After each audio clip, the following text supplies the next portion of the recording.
ॐ वसुदेवसुतं देवं कंसचाणूरमर्दनं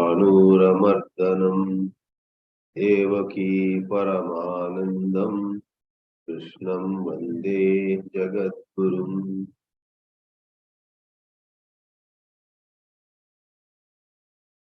We gave an introduction to chapter 6 in the last class. In this class, let us take up Shankara's introductory words. There also we had seen the first paragraph where Sri Shankaracharya calls a couple of shlokas of the last chapter, namely the fifth, as Sutra Bhuta. There were shlokas talking about turning the senses inwards. And he calls this whole sixth chapter Vritti Sthaniya. Vritti is expansion, elaboration. This entire chapter is thus an elaboration of a couple of hints dropped at the fifth chapter. And there again, he says, Dhyana Yoga is Antaranga Sadhana. Before one really makes the best of Shravana and Manana, one has to concentrate, one has to calm down one's mind.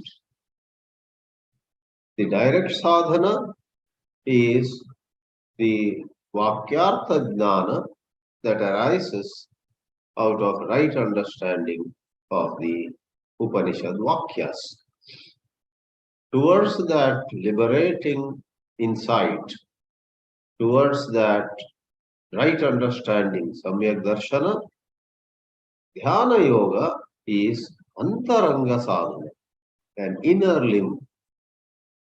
Whereas many in this world who may meditate daily are actually not fit for meditation. In order that they may truly become fit for meditation, they need to do a lot more of Nishkama Karma. Work without selfish desire. As we have been saying, that work without selfish motives can happen even inside one's own house. One's relationship with other members of the family can be made selfless. One may always be ready to serve the other members, then that is also Karma Yoga. So Shankara says, Dhyana Yogasya Bahirangam Karma iti yavat. So those who are not yet ready for Dhyana Yoga, with special reference to Grahasthas, for in householders' life, many attachments are to be expected. Adhikratena kartavyam karma grahasthena iti tat stauti. Sri Krishna praises karma in verses 1 to 9. Then in the 10th verse, he enters the detailed discussion of the spiritual practice known as meditation. So we go to the second paragraph in Shankara Bhāshya, which is Introduction to the chapter 6. Purvapakshi, the imagined opponent, asks a question. Nanu kimartham dhyana yoga arohana simakaranam. This being able to do dhyana yoga and not being able to do dhyana, in this way there has been a division, a dividing line has been put. Sima Karanam. Sima means boundary. Certain people are this side of the boundary, they cannot meditate. Even if they may claim, I meditate one day or 1 hour. Every morning I meditate 1 hour. Maybe they are sitting down and some peace of mind they may experience. But in the Vedanta, Dhyana Yoga has a higher significance. It's not just calming the mind, it is being able to get nearer, appreciating the truths conveyed by the Upanishads. Purvapakshi says, why make such a distinction that there are some people who are unable to meditate, some who are able to meditate, and for the first category, some more of Nishkama karma is required. For the second category, it is advised that they may do sannyas, they may renounce and go. The Purvapakshi has serious difficulty with that very mention of sannyasa. The Purvapakshi imagines that karma is till the last breath of life. So he says, Yavata anušteyameva vihitam karma yavad jivam. Yavad jivam, as long as you are alive, you must do karma. So there is no question, says Purvapakshi, of leaving karma and going for sannyasa. So this represents the Karma Kandi school. Karma Kandis are terribly attached to karma. Vihitam karma, yavad jivam, as long as you are alive. Karaniyam, anushteyam. The Siddhanti says, certainly not. Shankaracharya, playing the role of Siddhanti, emphatically says that the Vedas, which teach us karma, and we respect karma, no doubt, but Vedas do not say you must be in karma only forever.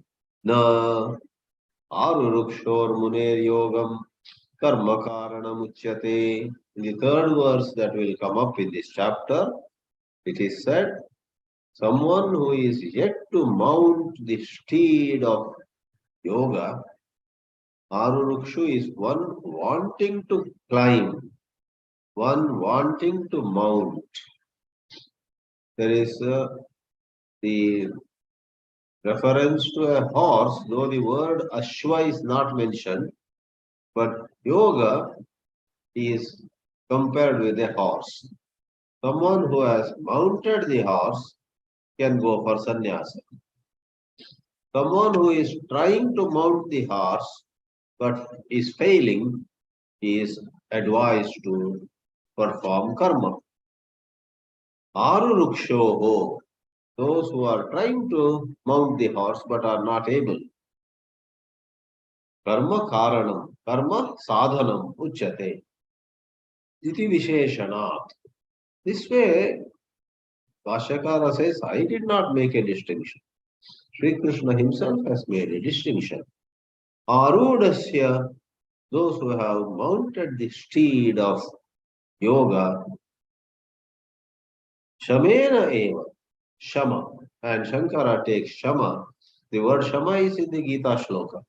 Shankara takes Shama as sannyasa. Shamena eva sambandha karanat. Arurukshoho arudasya cha shamaha karma cha ubhayam kartavyattvena abhipretam chet syat. Tada arurukshoho arudasya cha iti shama karma vishaya bhedena visheshanam vibhagakaranancha narthakam syat. If both those who have mounted the steed and those who are yet to mount the steed, both, let us say, were to do at times karma and some other time sannyasa, at times perform rituals. Some hours in the day they withdraw and meditate on Brahma. If both meditating on Brahma and performing rituals were both advised to the same group, then Vibhagakaranam would have been meaningless. So Shankara argues against that idea that karma is never to be given. There is a time, even if it is for 1 in a million, there is a time in the evolution of human intelligence where one sees the sad limitations of karma. One is no more attracted to the pleasures and possessions and many privileges, many things that can be got through karma. One is no more attached. Then one lets go of karma. Yes, it is 1 in a million. Vast majority of humanity go on and on, performing some work or the other, and they relish some more income, some more social status, some more acceptance by this mad society, some more of recognition. Many people in their retired life experience it. If they are called to parties, get togethers, weddings, and other ceremonies, they feel they are somebody. If some invitations do not come by, they feel lost. Oh, we are now useless here, and so on. Actually, they should celebrate. Thank God I got more time for my spiritual practices. I'm glad I'm not invited to this party. I can use the time to study a little more, meditate a little more. But this is easier than said. One wants to be invited. This desire for either material possessions and various pleasures or acceptance by society is too strong. So many so-called sadhus also feel a bit depressed if they are not invited to some sadhu conference, let us say, some kind of spiritual get-together. They start wondering, oh, everybody else is invited. I have been left out. They forget that the main purpose for which they took sannyasa is to study and meditate, not to appear on the stage everywhere, not to get invited or welcomed by various groups of so-called spiritual aspirants. One imagines wrongly. It's all because of previous conditionings. It's because of attachments. It's because of certain longings that have not died. Alas, it's easy to imagine that by wearing orange robes and getting some kind of other outer signs, external signs, one becomes as though highly spiritual. No, the real change is inside. Last week, a great saint in Karnataka passed away, Siddheshwara Swami. At the age of 82, he passed away, and the kind of adoration that people expressed through WhatsApp messages, videos, audios, etc., was simply huge. And this Siddheshwara Swami, above all, was known for utter simplicity.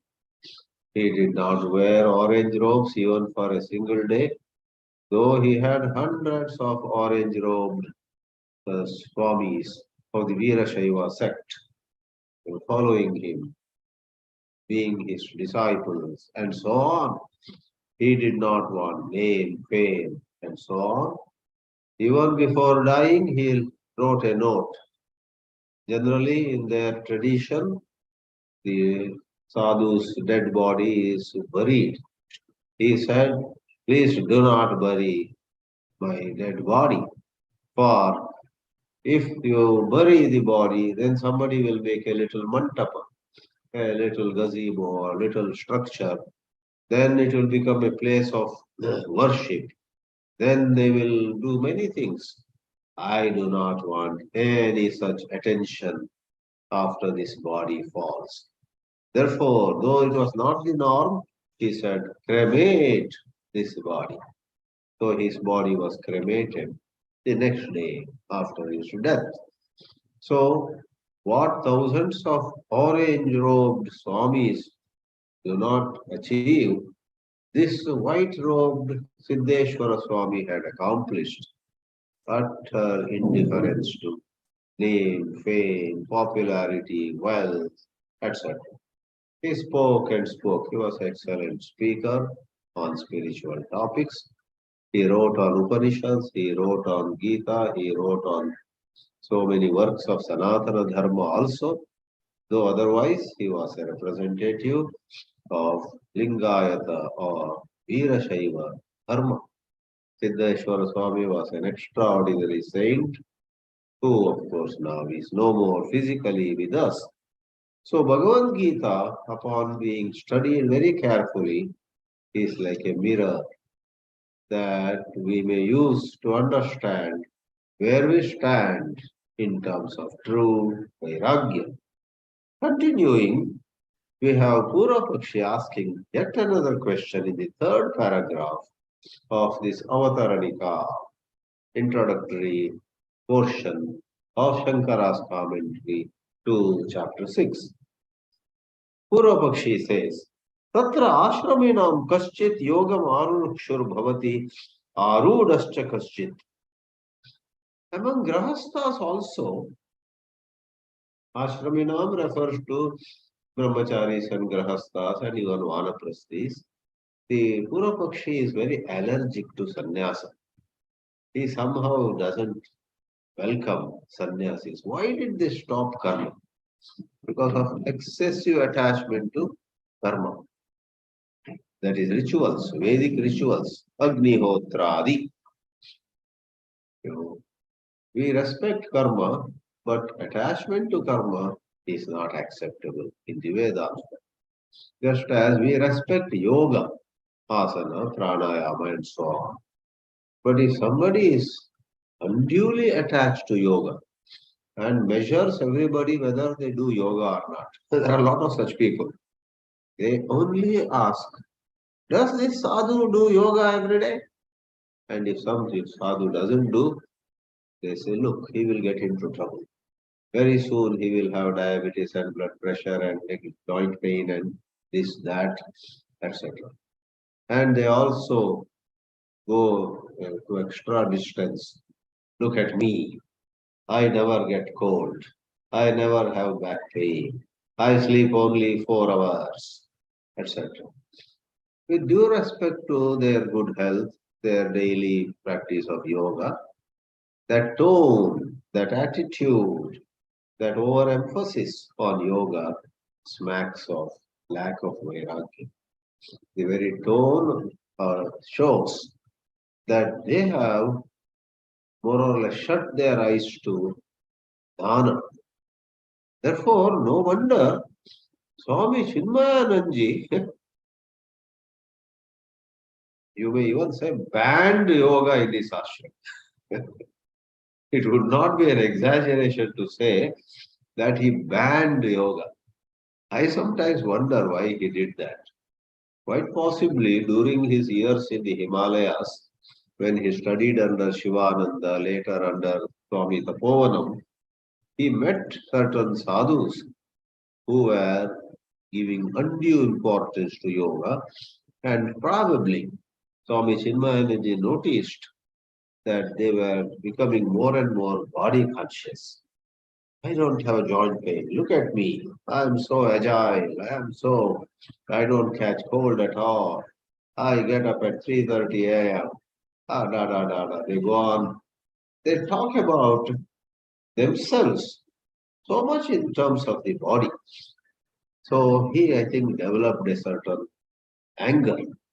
So in 91, I had introduced some yoga classes in Hawaii Ashram. Swamiji was away traveling. And when he came back, I was not there in a certain get-together. I was standing outside actually.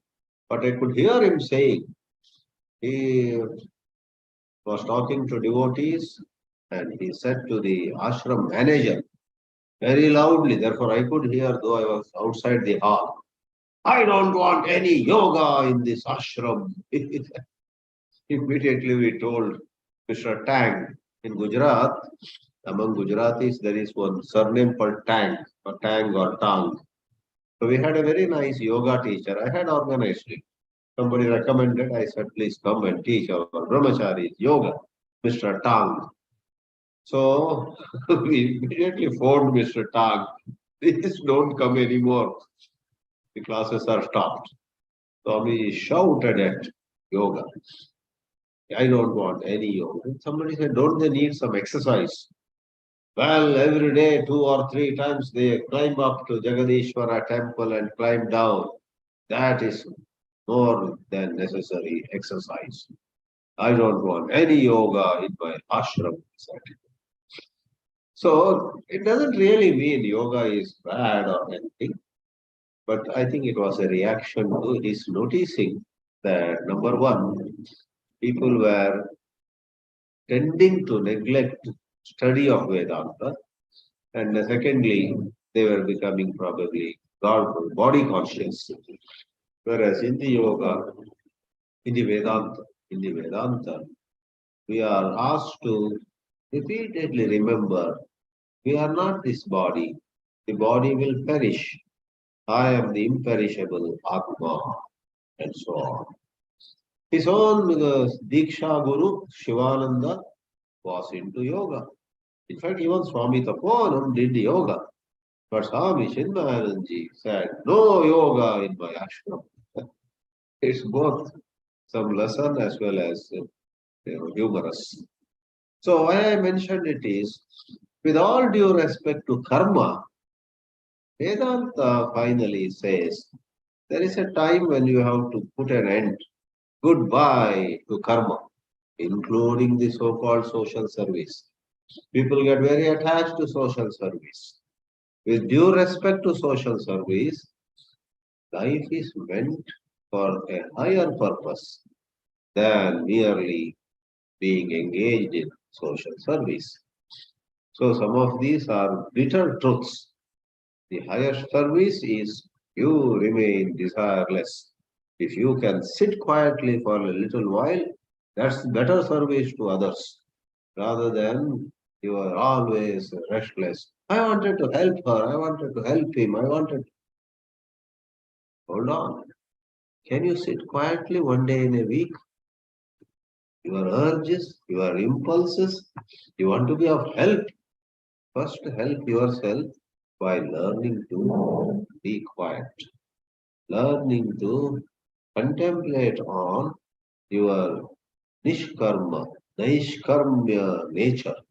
So Vedanta goes higher, not just theoretically or not just in a fanciful way, but factual. That is the truth.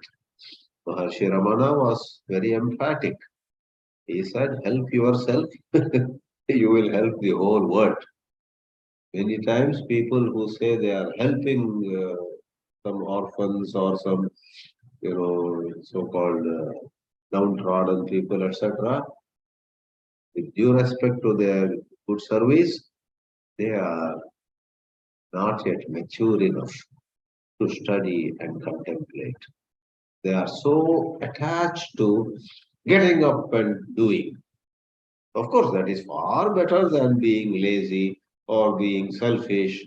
There are many people who are above 70 or 80 who still are fancying buying some more land, buying another house, and increasing their bank balance. Maybe keep some funds for their grandson or granddaughter. So compared with those people, there is no second question, no second issue, no question. Those who are attached to serving the society are way higher. But those who are serving the society should once in a while stop and pause and think, who am I? Who is serving? And so on. So the attachment to karma, attachment to yoga, attachment to some other so-called good thing is brought under the scanner when it comes to higher Vedanta. The Purvapakshi says, maybe this Aru Rukshu and Aruda, these words come in the shlokas in the beginning. Those who are not yet detached enough, they are Aru Rukshus. Those who are very detached, Madhusudana Saraswati in his commentary explicitly says this horse, which is implied, not directly mentioned, this horse which one is supposed to mount is nothing but Uttamam Vairagyam. Some adjective he says Vairagyam. It's a matter of Vairagya. If you have some shortage of Vairagya, no matter how much you try, you will be in karma. You may even wear orange robes, but you will be in social service schemes. And the society will praise you. Society will always welcome those who set up hospitals or orphanages or various other institutions of service to the society. They'll be very happy. Society, looks at their burning needs. So the inside story could be this Swami, this man in orange robes, who is doing social service, actually is restless. He is unable to sit quietly.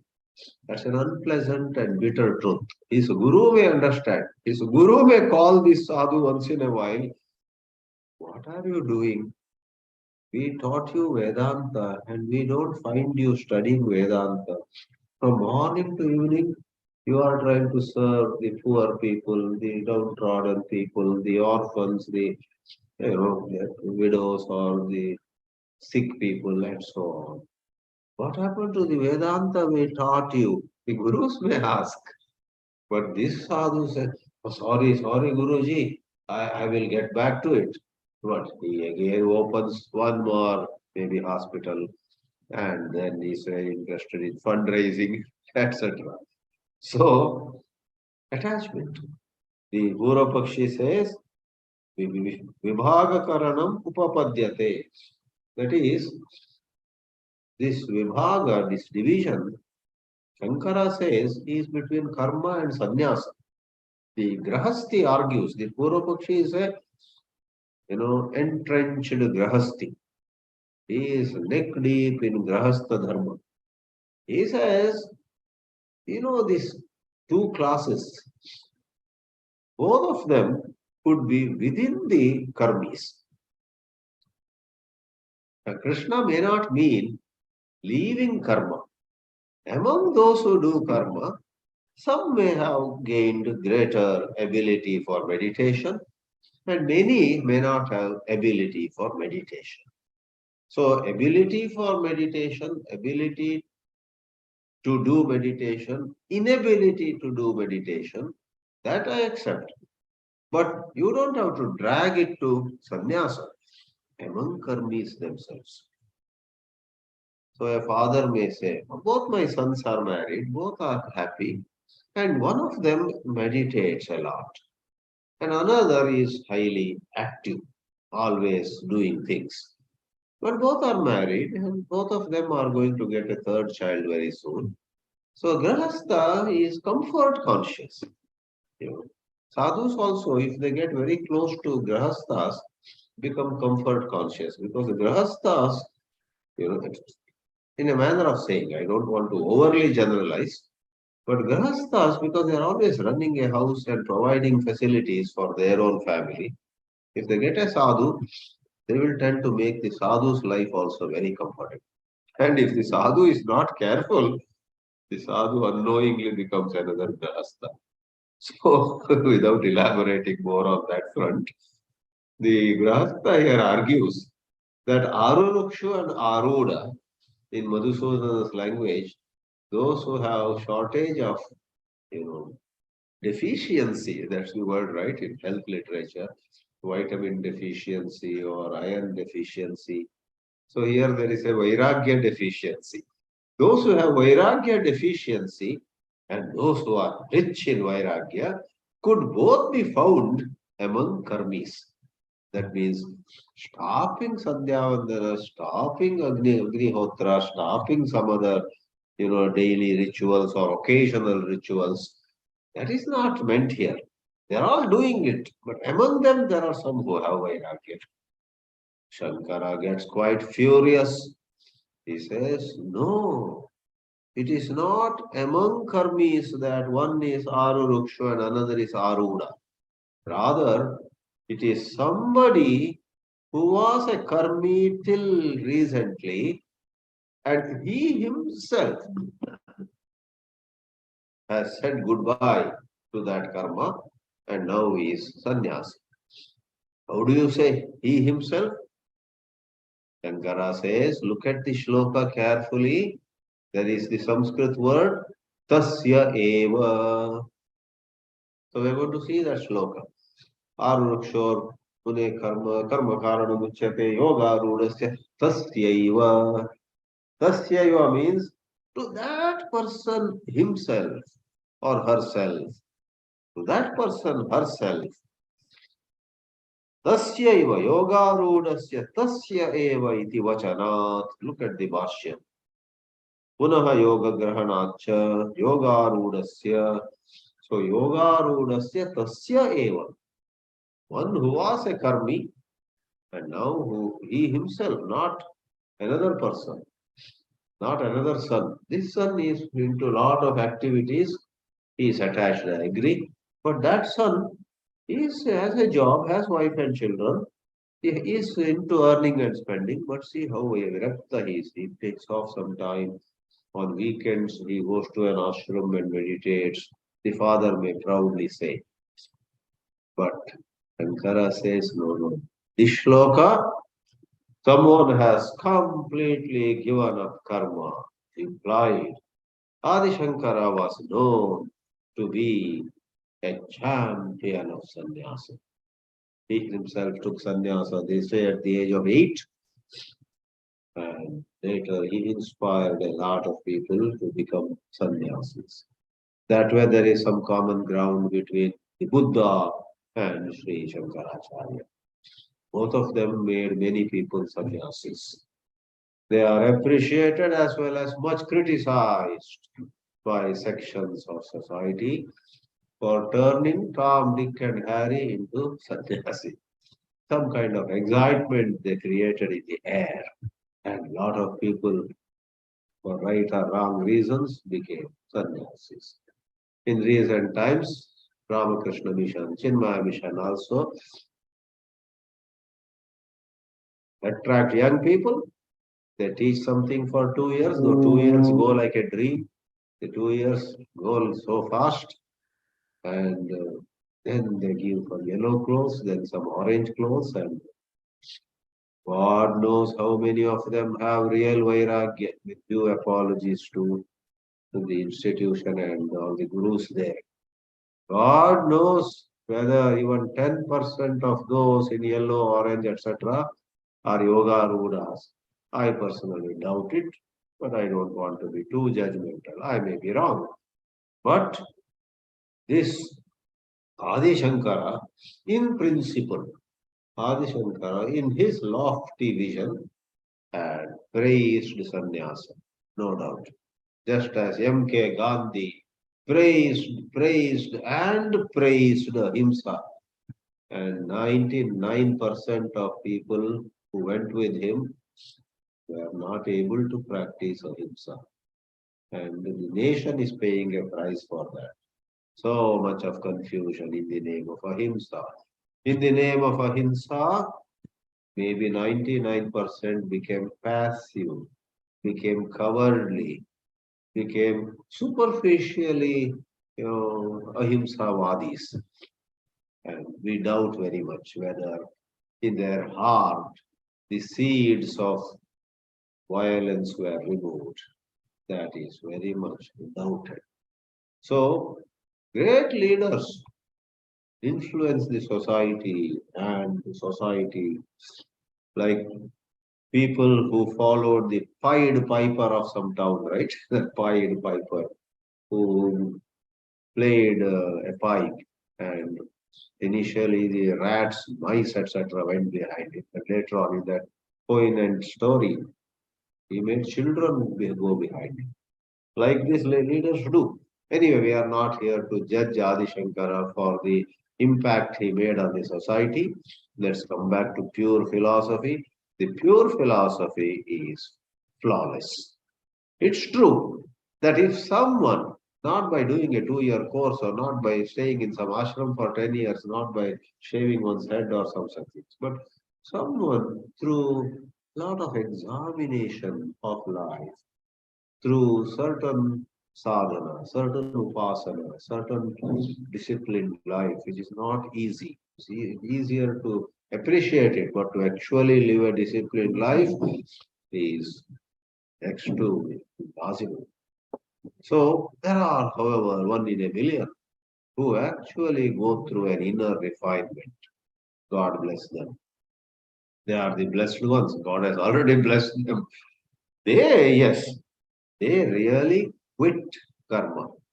Otherwise, even with orange robes, they are back into karma only. Tweedledum to tweedledee, they say. Tweedledum to tweedledee. There's hardly any change. Earlier, they were into activity, maybe in the corporate world.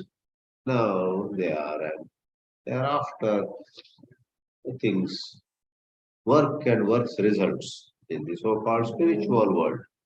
Shankaracharya answers, Tasyaiva iti vachanat, punaha yoga grahanacha, yoga aruda, yoga arurukshu is said, and then he himself clarifies. What does that tasya eva mean? Yaha asid purvam yogam arurukshu. Yaha asid purvam. The person who was earlier all set to and trying to mount the steed of Vairagya, Tasya eva, at some point, when there was a certain pakvata, pakva means ripe, pakvata comes from the root pach. Pach means cook. When you cook rice, in olden days they would cook it in the vessel. Nowadays cookers and other things have come. Anyway, either way, you take one grain and press it, and then you say, yes, rice is cooked. Pakva. So pachana is cooking. So one who is pakva, tasya eva arudasya, shamaha eva kartavyam. This is Shankara's addition. Shamaha eva. No other go. There's an interesting story that there was a man who was full of devotion to Krishna. Krishna Bhakti was so much in him. He went to some ashram and said, I want to join. There was a Krishna ashram. The Guru said, you are not ready yet. Get going. Work for some more time. The boy was, or the young man was very disappointed. After a few months again, he said, Guruji, I am not interested in working and earning and this and that. I want to be here in this ashram with a Krishna temple, etc. The Guru said, I don't see you ready yet. He was very disappointed, but he was genuinely a Krishna Bhakta. So at his office, slowly his Krishna Bhakti became so much that he would forget attending to some file, attending to some work. He would lovingly think of Krishna. He was endowed with some skills of painting. He drew pictures of Krishna, Radha, and so on. And he composed some little shlokas, little poems about Krishna. It came to a point when his boss and others got annoyed. We are paying you for writing drawings. We are paying you for singing the Krishna bhajans here. We'll fire you if you do this. He said, sorry, sir. And he was trying to attend to work. But again, his Krishna bhakti was such, he would have tears in his eyes thinking of him. Then a day came when he was dismissed from his work. So, ato brashtaha, tato brashtaha. No job and not taken in the ashram also. He was on the road. So he went to his guru with tears in his eyes. He said, Guruji, you didn't accept me in your ashram. and they threw me out of the job. I'm now going to some other town or something I do. The Guruji said, no, no, no, no, wait. I was waiting for this day. You are thrown out of there. The door opens to you in this ashram. Then embrace. The Guru took this young man to the ashram. This is a certain story. So like that, yaha aru rukshuh asit, yasya vairagye abhavaha asit, there was inadequate deficiency of vairagyam for tasya eva arudasya uttama vairagya sampannasya shamaha eva kartavyah karanam yoga phalam prati uchyate iti. So it is the yoga phala, shama, sannyasa. And therefore the bottom line is, Adi Shankara writes in this paragraph, ataha na yavad jivam kartavyatya praptihi pasyachidapi karmana. For heaven's sake, do not argue that the Vedas have written, Vedas have said it, that one has to work all one's life. No. Maybe for 99% of people it may apply, because their vairagya is less. But for that 1% or 1 in a million who has the vairagya, the same Vedas say, you not only may quit, you should quit, you must quit, you have to quit, get out of karma and go for sannyasa. Yavad jivam kartavyatva praptihi kasyachidapi na uktam vedeshu. And this, some of you may have already thought about. This is in a way related to the second mantra of Ishavasya Upanishad. Kurvanneveha karmani jijivishet shatam samaha evam tvai nanyate tosti na karma lipyate nare. See, second mantra. The first mantra is sannyasa para. Ishavasyam idam sarvam yatkincha jagatyam jagat tena tyaktena jiv. Give up. Tasya siddhanam. After all, do you own anything at all? For what reason do you hold on to things? Whatever you hold on to are not yours. Therefore, surrender to God.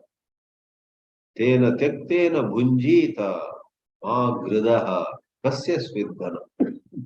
That was purely for sannyasa, according to Shankara Veda.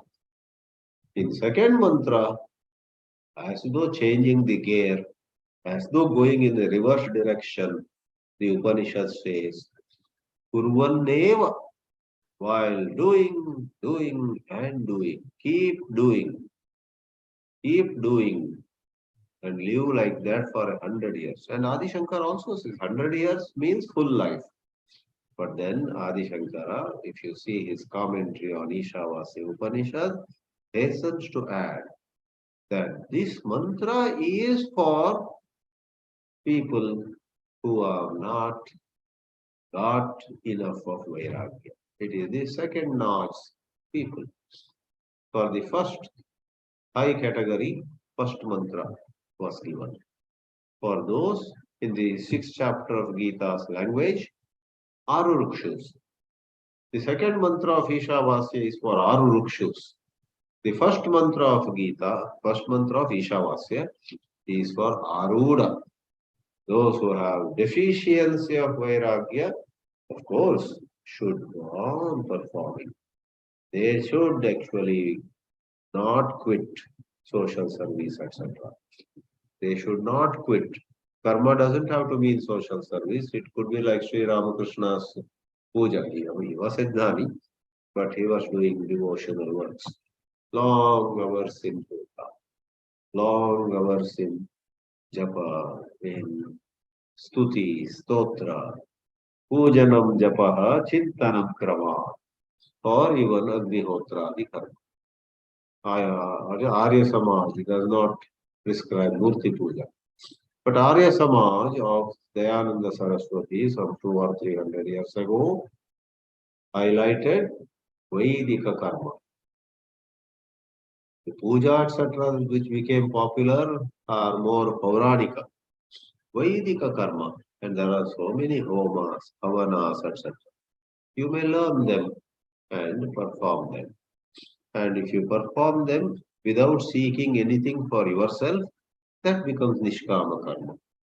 In modern times, because of Gandhi and Tilak and others, serving people has become the synonym of Karma Yoga. But technically, in Sanatana Dharma, performing Vaidika karmas or Shastriya karma, puja, etc., Havan, Homa, etc., also is very much Karma Yoga. What makes karma into Karma Yoga is absence of self-centered motives. If you serve the society, but inwardly you are entertaining thoughts of you becoming famous or whatever, then that's not Karma Yoga. Likewise, if you do Agnihotra or Havana or Homa, inwardly thinking that you will enjoy heaven, you will get to Brahma Varchas, you will be so tejasvi that everybody will look at you and admire your vibrations, your personality. You will be praised by people. So seeking praise, if you do karma, then it is not Nishkama karma. It is Sakama karma. But while taking care of yourself, the spirituality is never divorced from common sense. You take care of your health, your personality, etc. But in your karma, that's not your goal. In the Adhyatmika karma, you actually, as the expression goes, Anena karmana parameshwara priyata. May God be pleased. So it is to please God. Ishwararpitam nechaya kritam.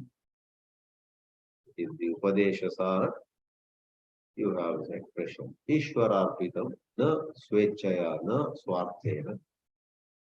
So though we haven't touched any shloka, what we have said can be of great help in understanding the shlokas later. Gita is a terrific science of human psychology and beyond. Om Namo Bhagavate Vasudevaya.